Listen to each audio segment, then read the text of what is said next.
자, 시작합시다. 자, 사는 시간순위 시작합시다. 시간은 이제 요한복음 1장 19절부터입니다.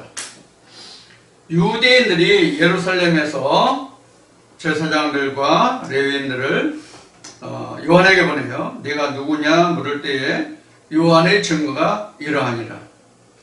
자, 이게 예루살렘과 유대인, 레위인 이렇게 나왔습니다. 유대인 하면은 그 여러 가지로 볼 수가 있겠죠. 우선은 혈통의 유대인이 있고요. 그 다음에 이제 성경적인 유대인이 있고요.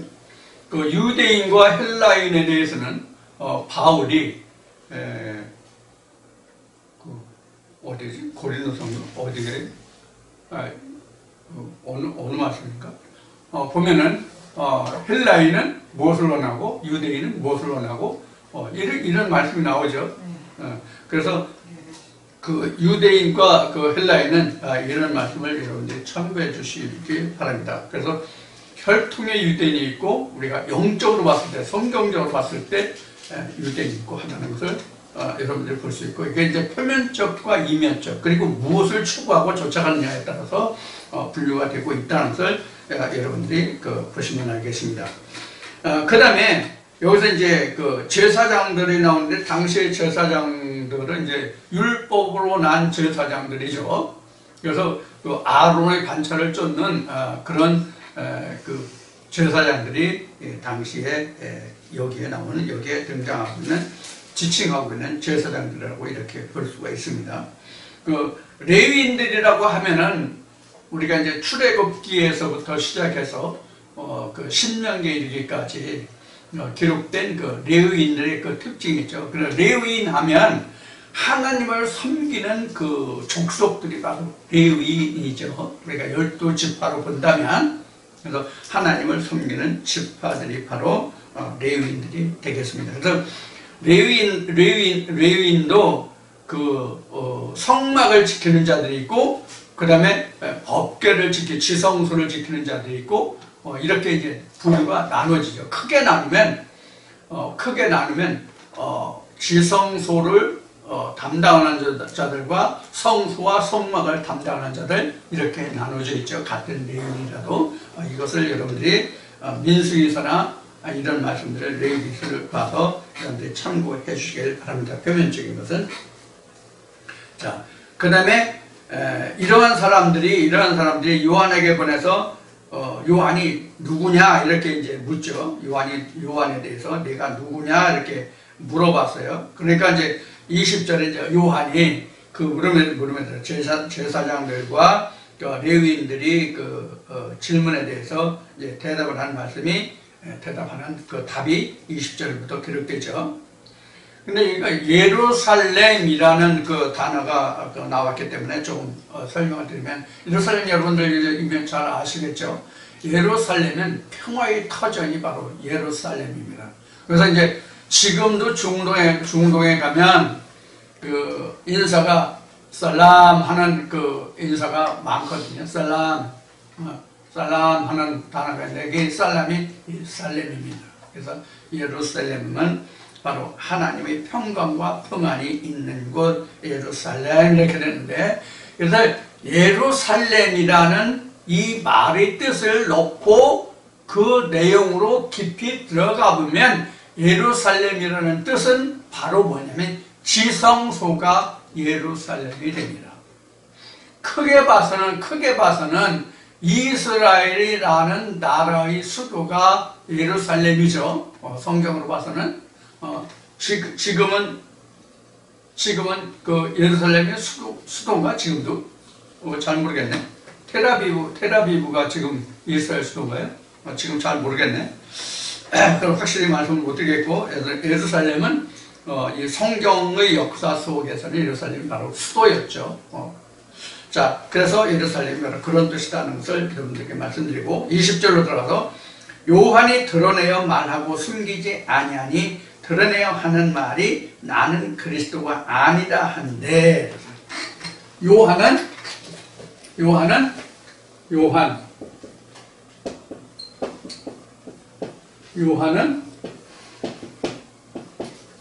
그리스도가 아니다. 요한은 그리스도가 아니다. 이렇게 나왔죠. 자, 요한은 그리스도가 아니다. 이렇게 이제 본인이 말하죠. 드러내어 말하되 하는 말이 나는 그리스도가 아니라. 그러니까 또 이제 그 예루살렘의 제사장들이나 유대인으로부터 보냄을 받은 자들이 이제 레위 이런 자들이 이제 또 묻죠. 또 묻되 그러면 무엇이냐 네가 무엇이냐? 엘리야냐? 너는 엘리야냐? 이렇게 물어보니까 또 요한이 말하기를 나는 아니다. 라고 대답했어요. 자, 아니다. 나는 요한이 아니다. 자, 엘리야가 아니다. 이렇게 말해서 또 묻되 그 선지자냐 하되 아니라. 선지자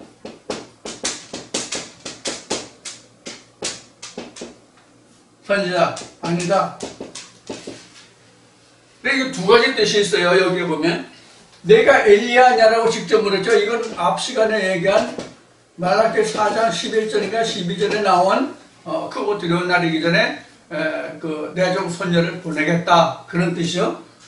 너네 엘리야가 아니면 그러면 그 말라기서에 기록한 크고 두려운 날이기 전에 내 종 선지자 엘리야를 보내겠다고 했으니까 그럼 엘리야가 아니면 그 선지자냐? 그것도 아니다. 그것도 아니다. 이렇게 말한 거죠. 자, 선지자가 아니라 또 말하되 누구냐? 그럼 누구냐? 누구냐? 너는 누구냐? 엘리야도 아니고 말라기를 통해서 말한 선지자도 아니고 그럼 넌 누구냐? 이런 얘기예요. 자, 여기서 우리가 다시 들여다볼 수 있는 게 당시에 유대인들이 가지고 있던 그 관념이 무엇이 있었느냐면, 자, 지금 요한이 광야에서 지금 외치잖아요. 광야잖아요. 그렇죠? 광야예요.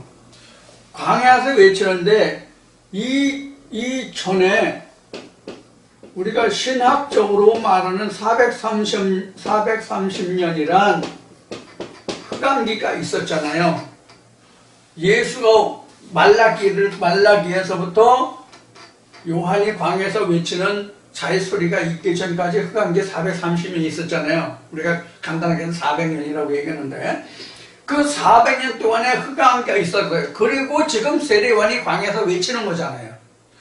광야에서 외치는데 이 당시에 종교 지도자들에게는 무엇이 있었냐면 말라기 선지자로부터 이야기한 그 400여 년 동안에 영적 흑암기가 있었다라고 이야기하잖아요. 우리가 신학적으로 영적 흑암기가 있다가 이와 같이 엘리야가 와서 외치니까 말라기 선지자가 이야기한 예언했던 그 말씀을 이 사람들은 지금 가지고 있었던 거예요. 관념 속에.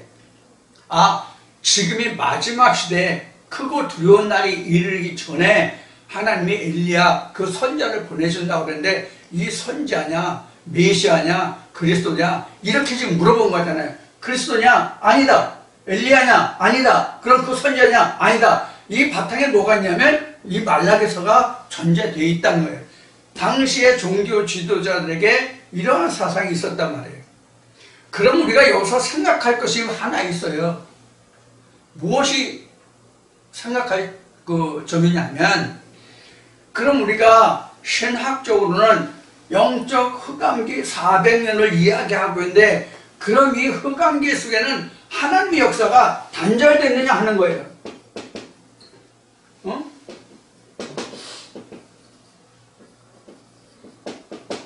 하나님의 역사가 단절되었느냐 하는 거예요. 단절됐을까요? 그렇지 않아요.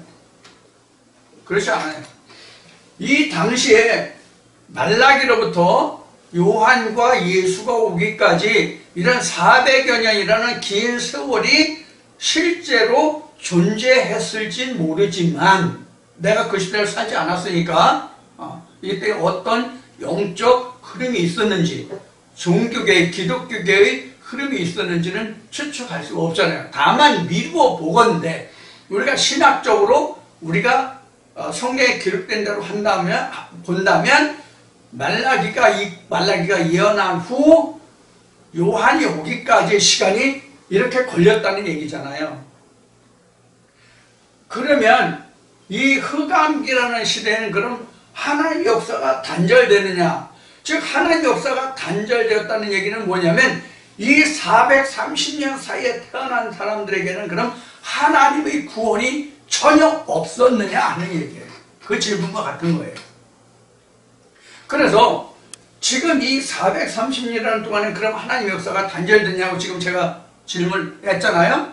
물음표를 붙였는데 그럼 이 시대에 태어난 사람들은 하나님도 모르고 예수도 모르고 성령도 모르고 전혀 하나님의 구원과 관계없는 시절을 살았다면 하나님이 공평의 하나님이고 영원부터 영원까지 살아계시고 오늘을 살아계신 하나님이 될 수 있느냐라는 질문을 다시 할 수가 있죠. 과연 그럴까요?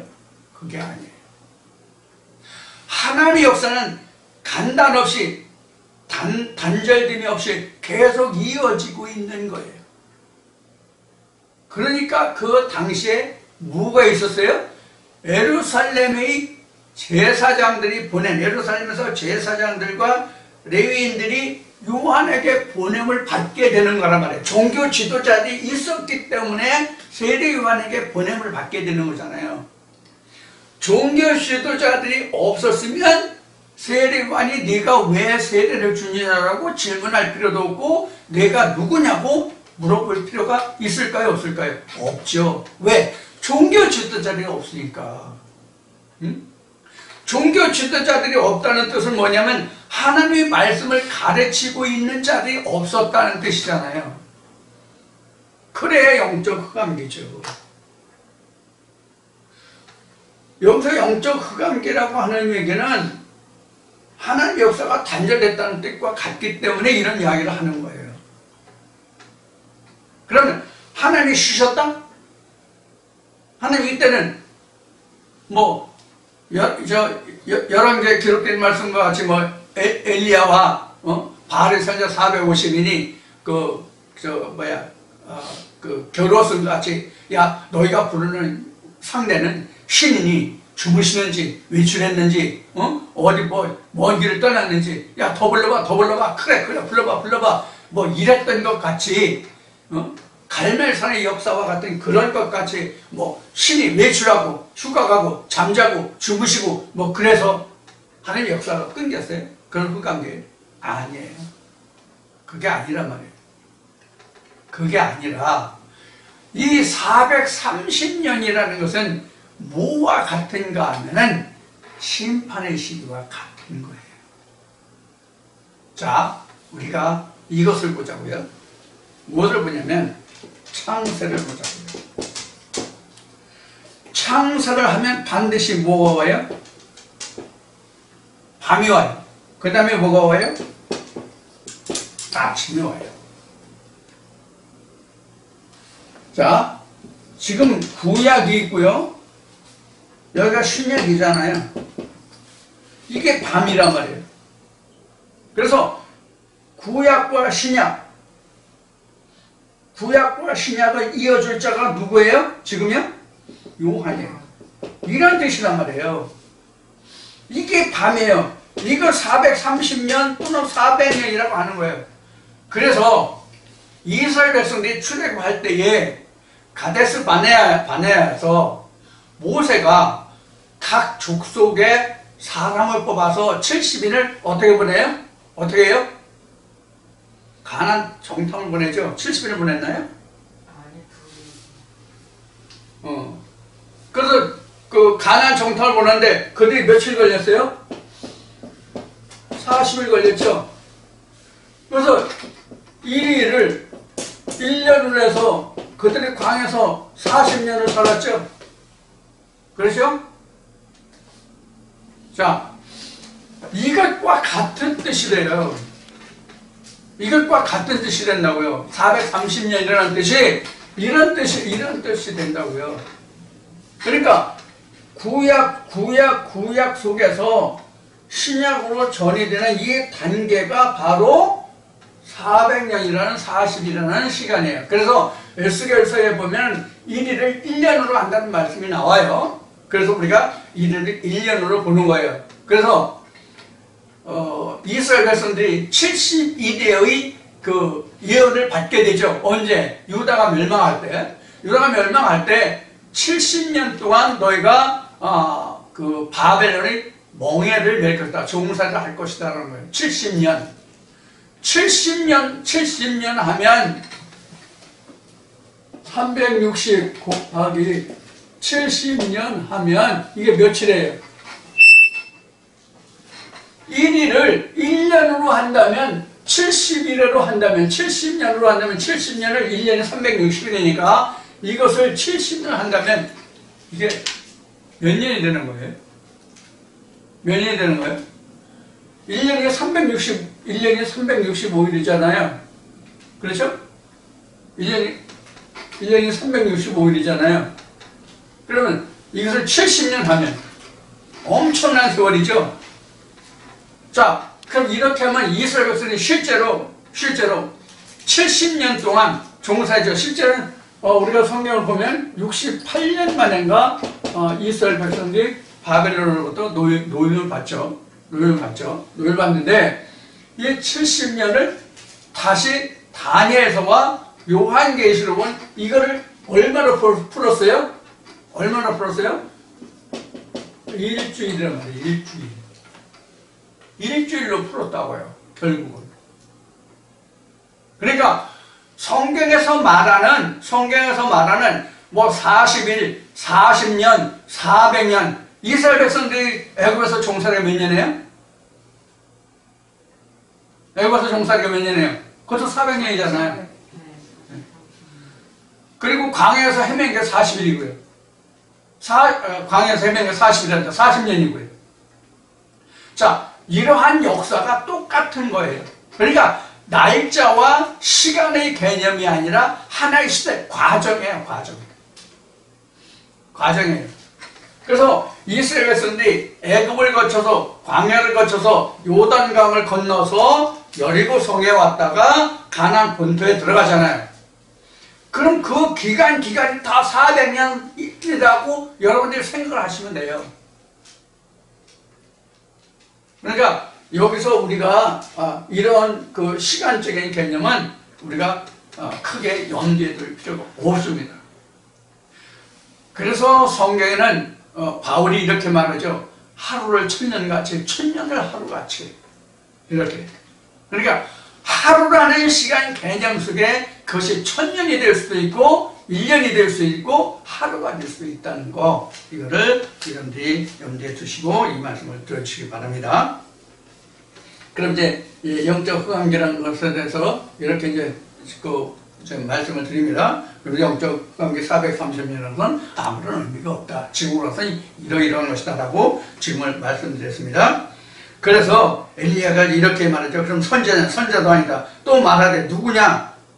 우리를 보낸 사람들에게 그럼 너를 뭐라고 얘기해? 네가 누구라고 얘기하면 되겠냐라고 말할 때 우리가 가서 답을 해줘야 되니까, 보내는 사람들이 종자로 왔으니까. 자, 그래서 23절에 말하기를 가로되 나는 선지자 이사야의 말과, 이건 이사야 40장에 나온 말씀입니다.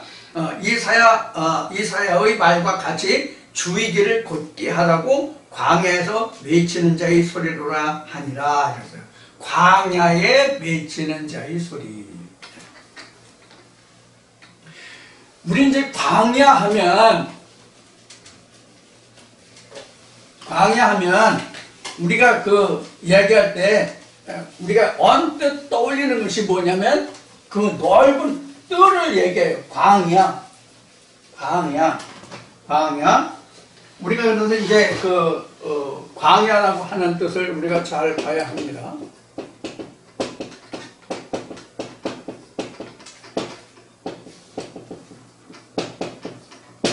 이거는 넓은 뜰이라고 우리가 말할 수 있어요. 그런데 성경에 나오는 광야, 같은 광야인데, 우리가 한글을 쓰면 똑같은 광야인데,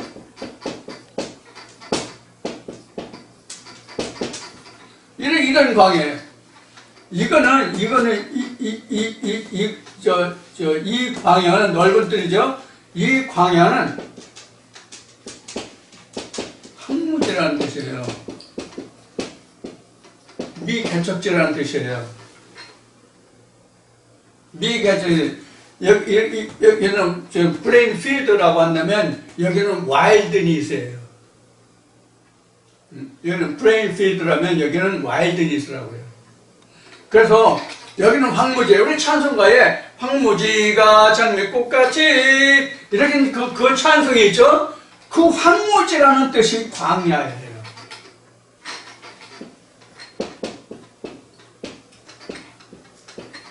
이 와일드라는 것은 거칠다 그런 뜻이잖아요. 그러니까 거친 땅이에요. 거친. 이제 니스가 붙었기 때문에 와일드가 이제 그 형용사라면 와일드니스는 이제 명사가 된 거예요. NESS를 니스를 붙여서 명사화한 거예요. 그래서 와일드니스, 황무지, 거친 땅, 미개척지 이런 뜻이에요. 미개척지에 나는 외치는 자에 있을 따르는 거예요. 그럼 미개척지가 뭐예요? 아직 하나님의 말씀으로 가꾸어지지 않은 심령들을 말하는 거예요. 그럼 당시에 이런 자들이 누구예요? 바리새인들이 가르침을 받고 있는 자들이잖아요. 바리새인들이 가르침을 받고 있는 자들이 곧 뭐냐면 광야였단 말이에요. 그럼 이 광야라는 것은 뭐예요? 마태복음 13장에 기록된 말씀과 같이 인자의 씨뿌림을 받지 못한 그 믿음의 무리들이 바로 광야 와일드니스인 거예요. 실제로 세상의 땅에 미개척지 황무지 아무것도 가꾸어지지 않은 뭐 나무도 나고 잡초도 나고 여러 가지 뭐 좋고 나쁜 풀들이 다 나는 그러한 황무지란 말이에요. 곡식에 심겨지는 땅이 아니라 사람의 손으로 가꾸어진 땅이 아니라 그런 뜻이 바로 이 광야예요. 그래서 이 광야가 그 히브리어로는 미드바르라고 되어 있는데 이 미드바르가 바로 와일드니스예요. 자, 참고로 이제 말씀을 드리고요. 그래서 선지자 이사야로 말하는 바와 같이 주의 길을 곧게 하라고. 그래서 주의 길을 곧게 하라고. 자,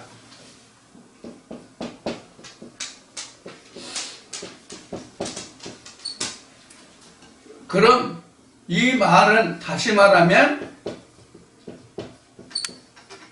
구분길이었다는 뜻이잖아요. 그렇죠? 구분길이라는 뜻이잖아요.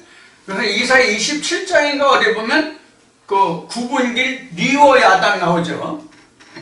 바로 그걸 얘기하는 거예요. 그래서 주의 길을 곧게 하라고 이렇게 한 거예요.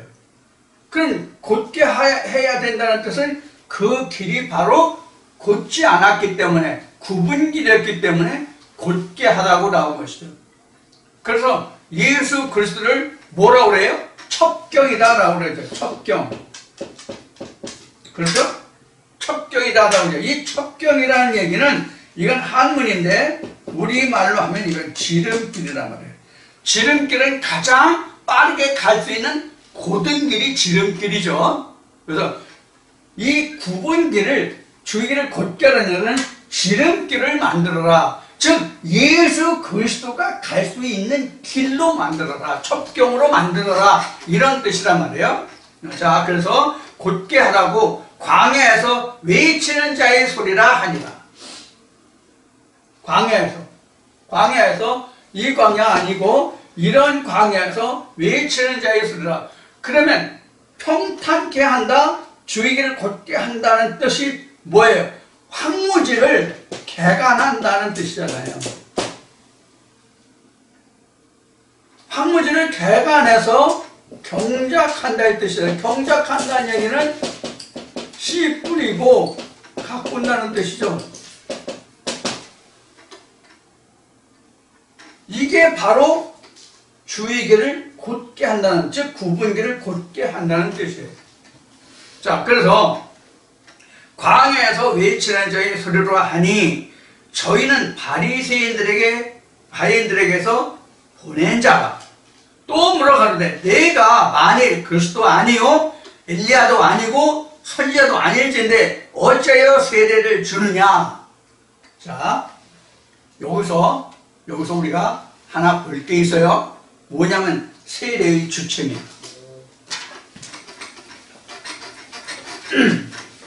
자, 세례의 주체예요.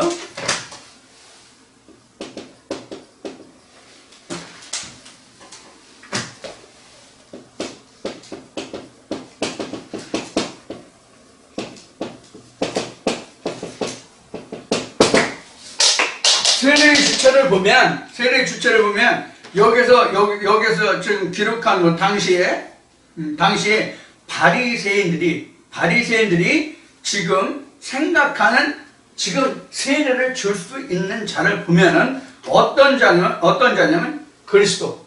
첫째는 그리스도. 그 다음에는 엘리야. 그 다음에 뭐예요? 선지자. 이런 사람들이 세례를 줄 수 있는 주체라고 생각하고 있다는 것을 여기 볼 수가 있죠. 그죠? 그래서 이 바리새인들로부터 보냄받은, 즉 예루살렘으로부터 레위인들로부터 보냄받은 바리새인들에게서 보냄받은 자들이 내가 그리스도 아니고 선지자도 아니고 엘리야도 아니고 또 아무것도 아니잖아. 그런데 네가 어떻게 세례를 줘? 이런 뜻이 여기 내포되어 있는 거죠. 그러면 당시에 바리새인들은 세례를 줄 수 있는 사람이 이런 자들만이 세례를 줄 수 있다. 이렇게 볼 수 있는 것이죠. 그러면 여기서 우리 또 한 가지 짚어볼 게 있어요.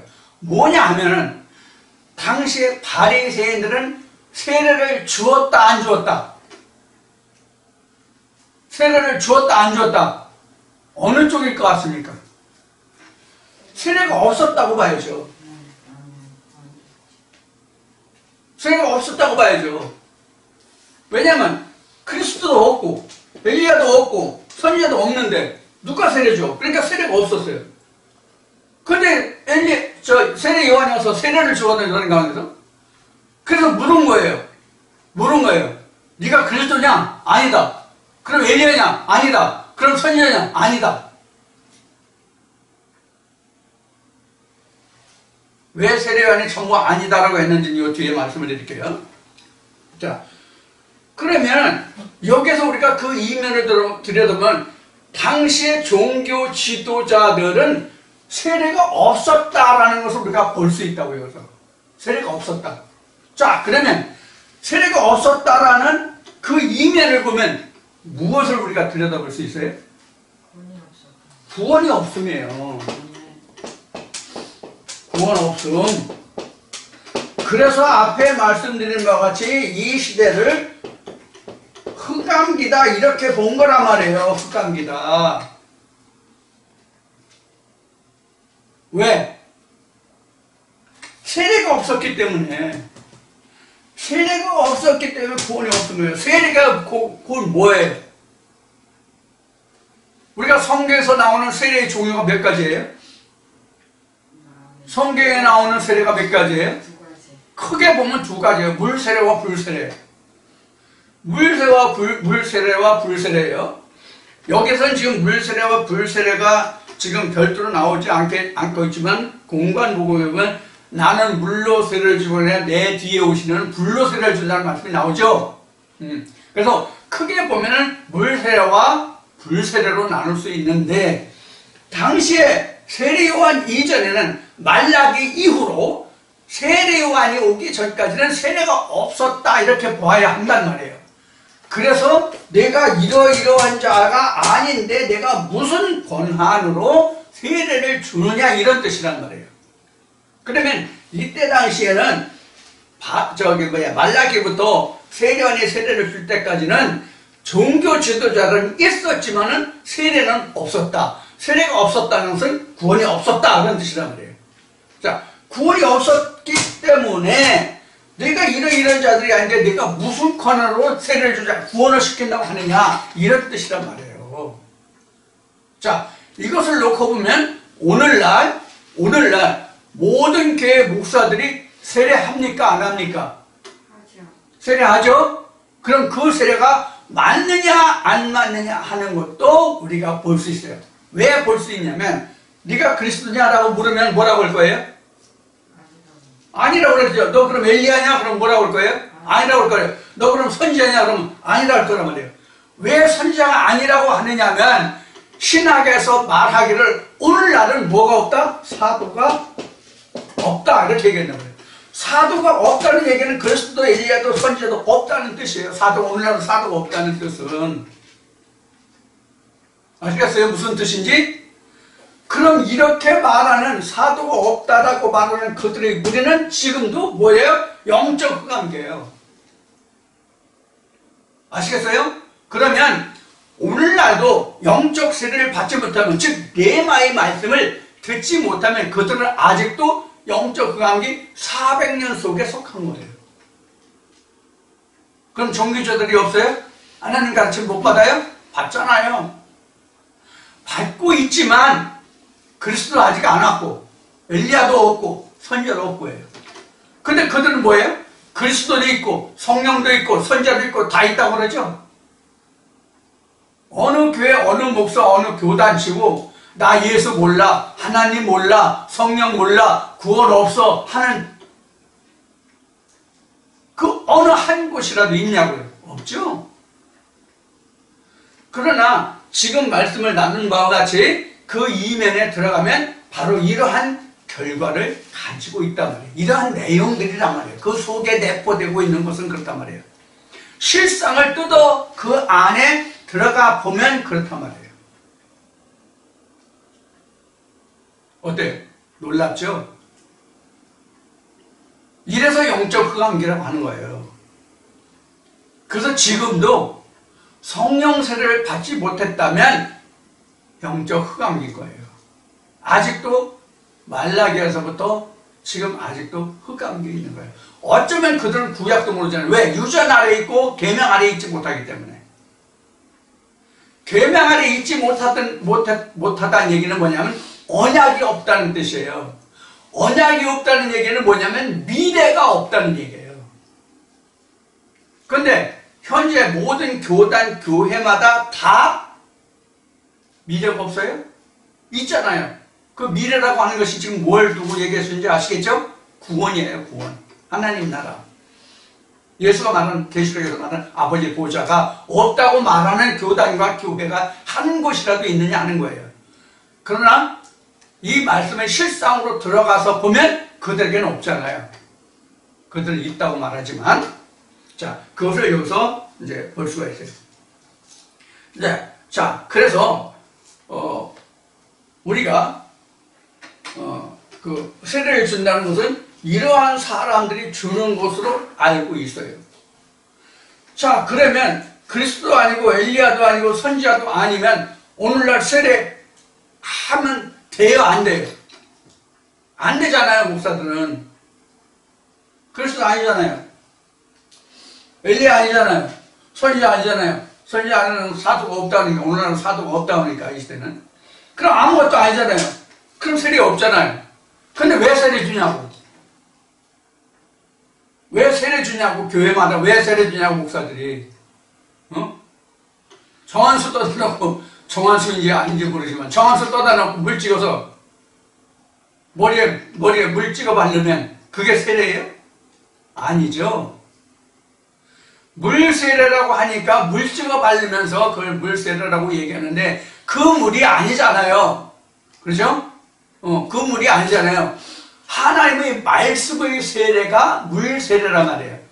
에레미야 2장에 있는 말씀과 같이 17장에 있는 말씀과 같이 하나님은 물이라고 표현하고 있잖아요. 그게 에레미야서만 그래요? 창세기 시작부터 하나님은 물 가운데서 역사하셨잖아요. 수면 위에 운행하셨다고 되어 있으니까. 그래서 하나님이 첫날부터 창조하기를 물과 물을 나눈 역사잖아요. 그렇죠? 그래서 모든 성경은 다 물이란 말이에요. 그 물은 뭐냐면 사조를 얘기하는 거예요. 사조.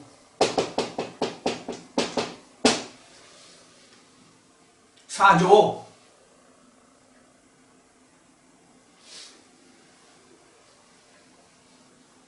사조라는 것은 뭐냐면 사상이에요. 저 사람은 사조가 글러먹어서 그럼 그 생각이 댐댐이가 틀려먹었다는 얘기거든요. 그 사조가 그랬었다는 거예요. 자, 이런 것을 여러분들이 염두에 두시면 됩니다. 그래서 지금 현재 목사들이 세례하고 있다는 것은 지금 이 말씀에 비하면 자기는 세례 주면 안 돼요. 말씀을 본문이라도 자기네들이 뜯어본다면 지금 저와 여러분들이 이 말씀을 나누는 것과 같이 말씀을 이렇게 상세하게 고찰해서 본다면 그 사람들은 세례를 하면 안 된다고. 세례 주면 세례 줄 수 있는 권한이 없어. 성경대로 한다면 세례를 주면 안 되잖아요. 자, 그 다음 보겠습니다. 주느냐? 요한이 대답하되 나는 물로 세례를 주거니와 너희 가운데 너희가 알지 못하는 한 사람이 있었으니, 너희 가운데 한 사람이 있었으니 곧 내 뒤에 오시는 그이라. 나는 그의 신들의 불기도 감당하지 못하겠노라 하더라.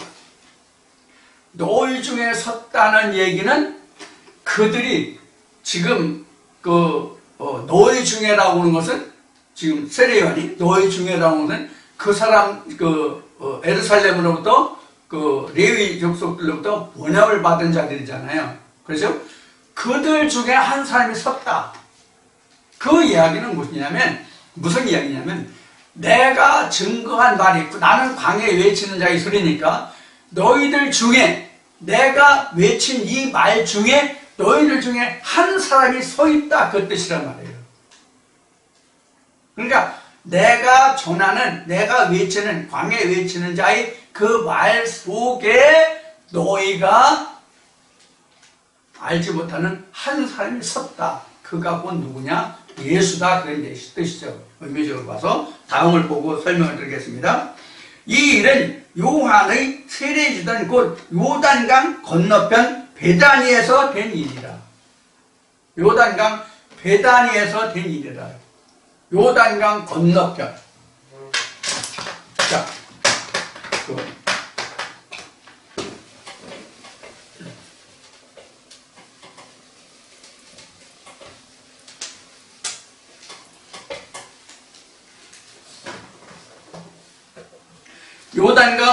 요단강 건너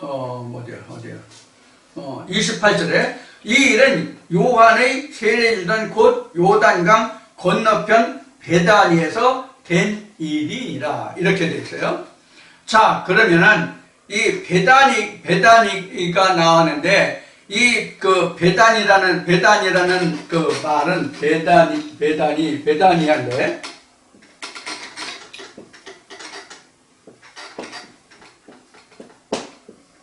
베다니아라는 말인데 이 베다니아라는 말은 그 중동 지방에 가면 그 대추야자라는 나무가 있어요.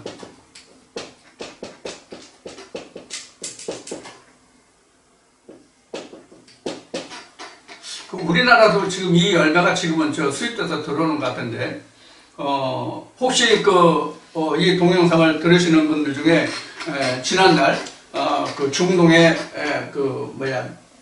근로자로 다녀오셨던 분들이 계신지, 아니면 그 여행으로라도 다녀오신 분들이 있는지 모르겠지만은, 그 중동 지방에 가면, 사막지대에 가면 그 물이 있는 곳에 사막지대도 물이 있는 곳이 있거든요. 그 물이 있는 곳에 아주 쭉 뻗어서 곱게 올라간 그 야자나무가 있는데, 거기에 거짓말 안 하고 제대로 달리면 그 한 열매의 송이에 그 거의 한 말 정도의 열매가 맺을 정도의 아주 큰 실한 그 열매가 주렁주렁 열린 열매가 있어요. 그 열매를 먹으면 굉장히 달고 맛있습니다.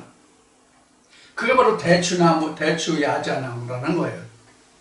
바로 그런 뜻이 바로 베단이라는 뜻입니다. 그래서 대추야자의 집이라는 뜻으로 이 베단이라는 말을 쓰고 있는데, 여러분들 출애굽기 말씀에 보면은 이스라엘 백성들이 애굽에서 광야로 나와서 출발할 때 그들이 머물렀을 때에 야자나무 엘림에 이르렀을 때 그들에게 야자나무 70그루가 있었다는 말씀을 보신 적이 있을 겁니다. 그게 바로 종려나무,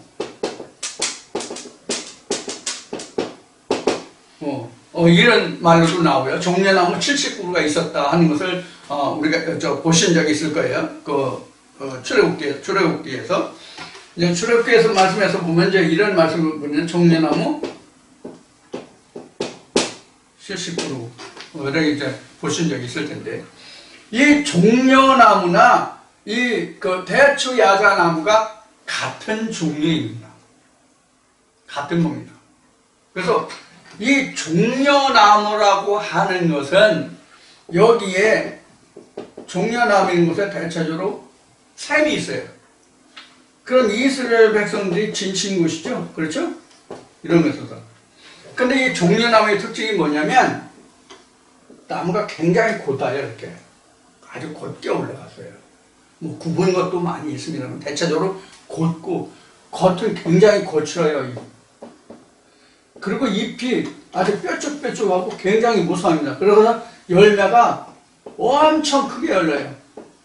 우리 지금 우리나라에 보면은 대추나무가 사과대추라고 그래가지고 대추나무인데 개량 좀 열매가 굵은 대추나무가 있죠. 그러니까 단맛은 재래종같이 단맛은 훨씬 떨어지만 당도는 훨씬 떨어지지만 그 굵기라든가 그 다음에 뭐라고 그래야 되나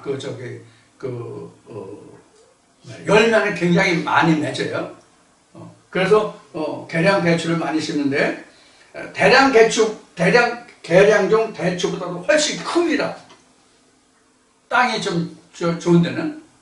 그래서 이 열매가 굉장히 좋은 먹거리가 되는데 이런 겁니다. 그래서 종려나무 생길 올곧다는 뜻도 우리가 함께 내포되어 있다는 것을 알 수가 있습니다.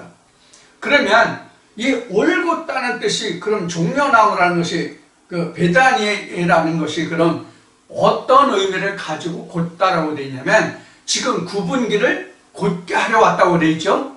그 다음에 이사야 5장에 보면은 이스라엘 백성을 유다 백성을 나무라고 표현했거든요. 그래서 곧은 나무를 의미하는 그런 뜻이 여기에 포함되어 있다고 생각하시면 됩니다. 자, 그래서 여기 지금 28절에 기록한 이 일은 요단이 세례주단이 곧 요단강 건너편 베다니였어요. 자, 그러면 베다니라는 뜻과 종려나무라는 뜻을 연관해서 말씀을 드렸고, 지금 세례관이 세례를 베푸는 뜻은 여기가 요단강이면 여기가 건너편이잖아요. 건너편은 어디예요?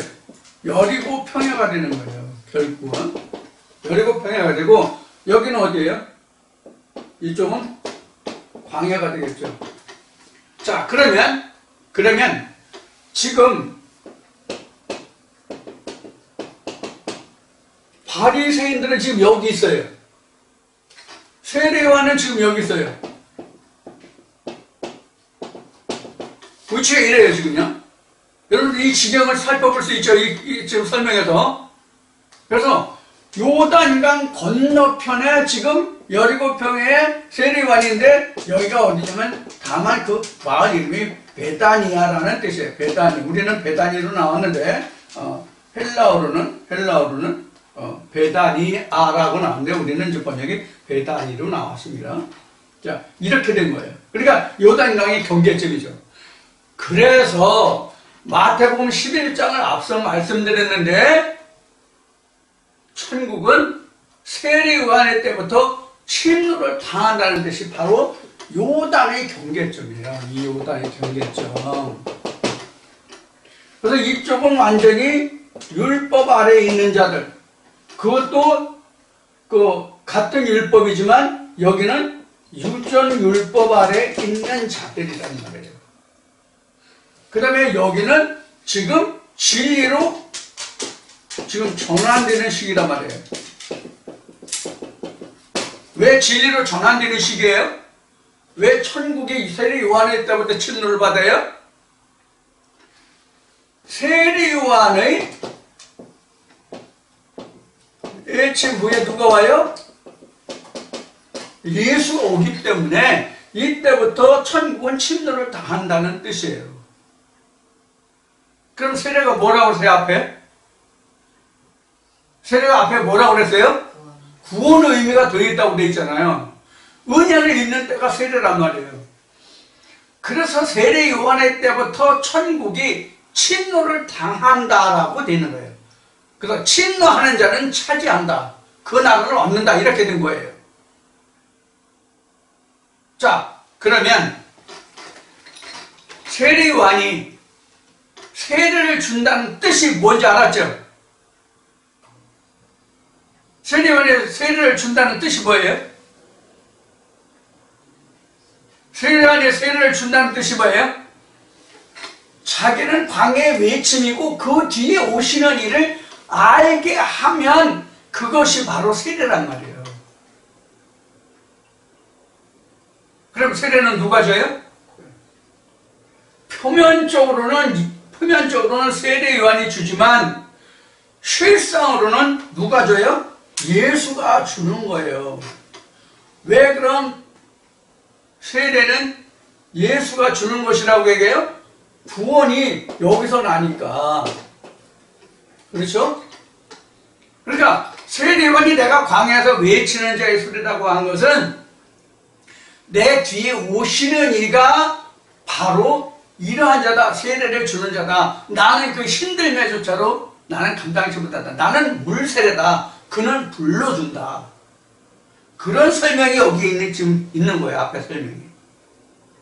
무슨 뜻인지 이해하시겠죠?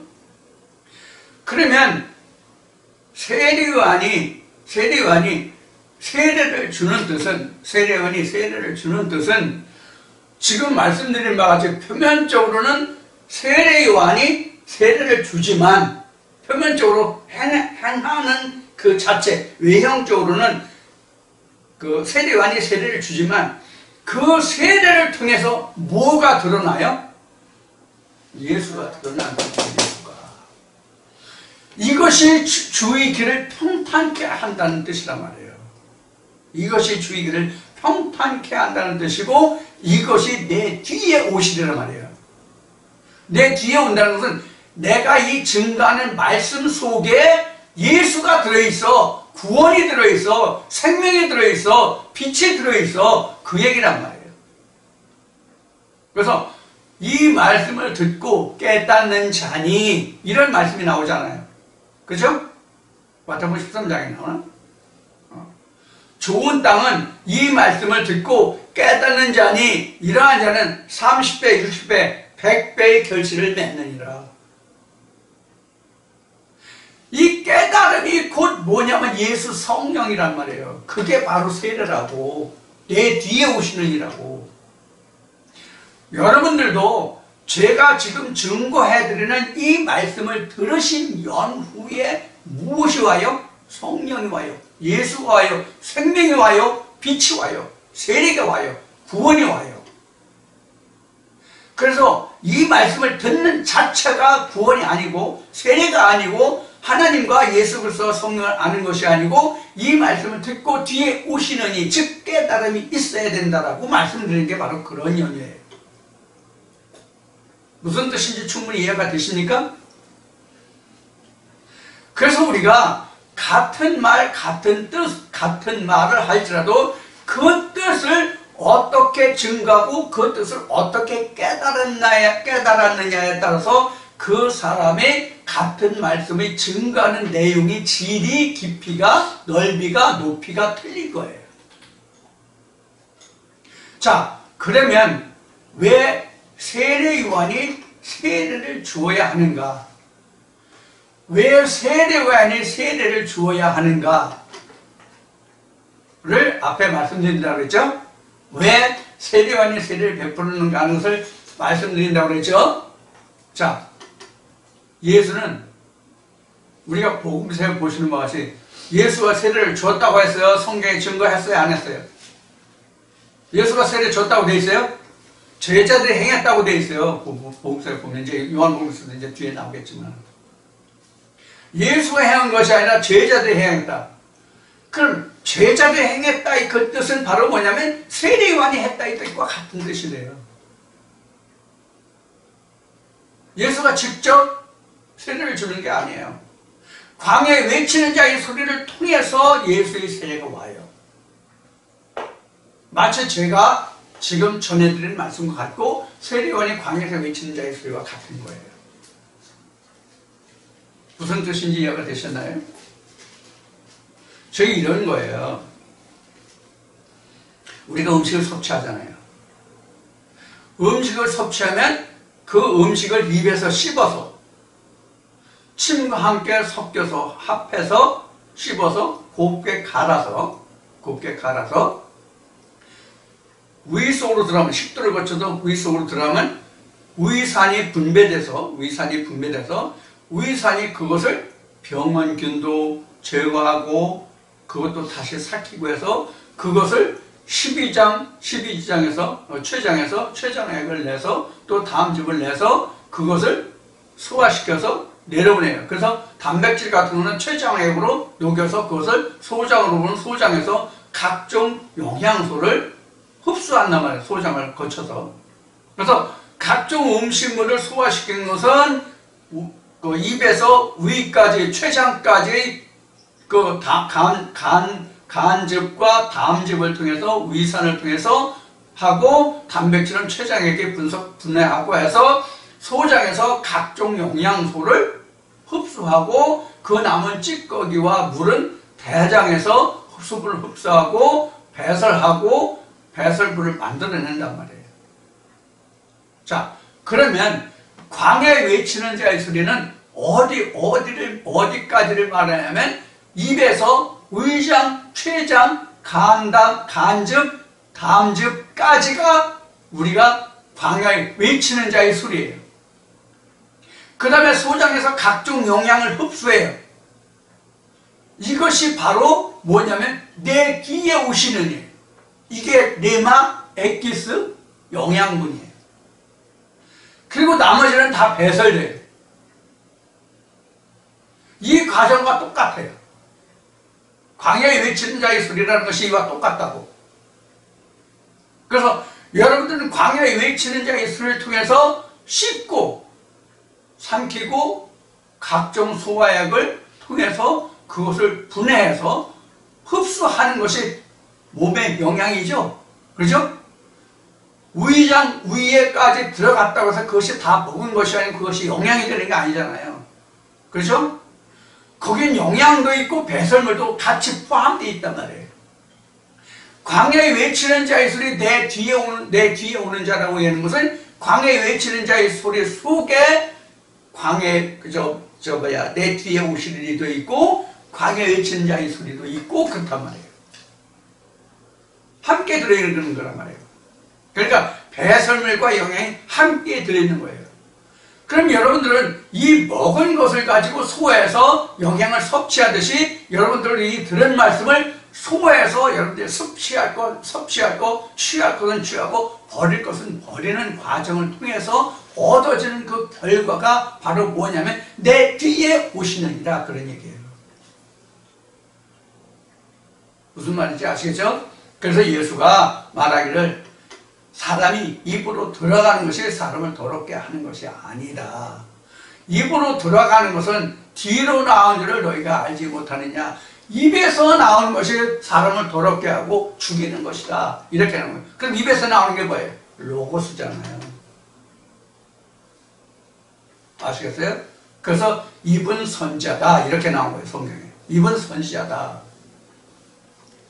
자, 그러면 왜 세례요한이 세례를 주는가 하는 것까지 지금 말씀드린 거예요. 왜 세례요한이 세례를 주느냐? 그 안에 성령이 들어있기 때문에 세례를 주는 거예요.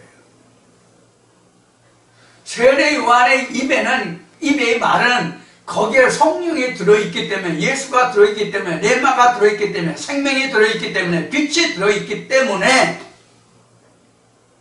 세례를 줄 수 있는 거예요. 이것을 알지 못하는 사람들은 너는 왜 선지자도 아니고 그리스도가 아니고 엘리야도 아닌데 네가 왜 세례를 주느냐 이렇게 얘기하는 거예요. 이것을 다시 바꾸어서 치환해서 말한다면 너는 신학을 안 했는데 목사 안수를 안 받았는데 네가 어떻게 하나님의 말씀을 전하느냐, 네가 어떻게 세례를 주느냐, 이 이야기가 똑같은 거예요. 그래서 이제 요한복음 이제 1장 이제 중반쯤 왔는데 요한복음 뒤에 넘어가면 저가 배우지 아니하는데 저가 어떻게 그를 아느냐라는 이제 말씀이 나올 거예요. 거기서 다시 이런 말씀들이 다시 반복될 것입니다. 자, 이와 같이 우리가 같은 문자, 같은 성경, 같은 글을 보는 데 있어서 우리가 성령의 조명하심, 성령의 역사하심, 성령의 말씀하심이 아니면 그 내면 속에 들어있는 이 뜻이 무엇인지를 전혀 몰라요. 그 배경을, 이것이 왜 이렇게 교육됐는지, 이 뜻이 무슨 의미를 가지고 있는지 그 당시의 그 배경을 우리가 조명해 보지 못하면 성령의 역사하심, 성령의 말씀하심, 성령의 조명을 우리가 알 수가 없어요. 그래서 성경은 성령이 교회들에게 하시는 말씀을 들을지어다라고 말하고 있는 것이고, 예수도 제자들에게 부활에 나타나서 성령을 받으라고 말씀하신 거예요. 자, 이와 같은 그 내용을 가지고 있는 것이 바로 성경입니다. 그래서 찬송가도 깊고 오묘한 이 말씀, 진리의 말씀이 이렇게 찬송가에 기록되고 있는 거예요. 깊고 오묘한 그 담겨진, 숨겨진 그 이상, 하나님이 그 말 속에 담겨있는, 성경 로고스 속에 담겨지는 그 이면의 하나님의 사상, 그 신조, 그 사조를 드러내어 말하는 것이 성령이 교회에 가시는 말씀이에요. 이 말씀이 우리에게 생명이 되고 빛이 되고, 그것을 창세기 1장 2절에서는 루아흐 하나님이라고 되어 있고 빛이라고 되어 있고, 그것이 요한복음에서는 말씀 곧 사람들에게 생명 빛이 되었다 이렇게 증가하고 있는 것입니다. 자, 오늘 모든 말씀을 여기서 마치고요, 다음 주에 다시 만나 뵙겠습니다. 날씨가 점점 추워지고 있습니다. 그리고 이번 겨울은 날씨가 매우 추울 것이라는 예보가 계속 나오고 있습니다. 추운 겨울, 더구나 코로나로 인해서 지금 상당히 어렵죠. 더구나 또 신종 바이러스가 발병을 해서 지금 많은 그 소란이 일고 있는데, 여러분들 건강 잘 지키시고 하나님 말씀으로 정진하시고 건강한 모습으로 다음 주에 다시 뵙겠습니다. 감사합니다.